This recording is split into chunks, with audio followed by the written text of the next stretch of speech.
Nakasimangot ka na naman. Hindi na kita maintindihan.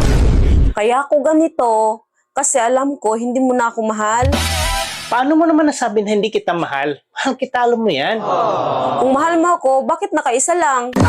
Bakit hindi ka nakatatlo? Mahal kita. Sobra-sobra na nga yung pinapakita kong pagmamahal eh. Sabi mo lang yan. Pero sa pinapakita mo, mahal mo lang ako pag sa pasyalan o sa labas tayo. Alam mo, sa bahay man o sa pasyalan, mahal kita kahit di ko nasabihin sa'yo yan. Mararamdaman mo yan. Sinungaling. Aba, ba't mo nasabing sinungaling ako ha? Pag sa labas tayo, masyado kang concern sa akin. Kaya ramdam ko yung pagmamahal mo. Ang hirap mong paliwanagan. Paano mo naman nasabi yan?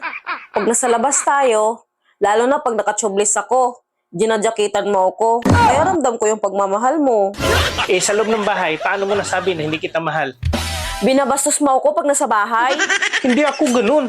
Hindi kita binabastos kailanman, tsaka hindi ko magagawa sa'yo yan. Kung hindi mo ako binabastos, bakit pag nasa labas tayo, ginadyakitan? Pag sa bahay, hinuhubaran. Kasama na yun sa pagmamahal. Ganyan ka ba magmahal? Kinakabagan?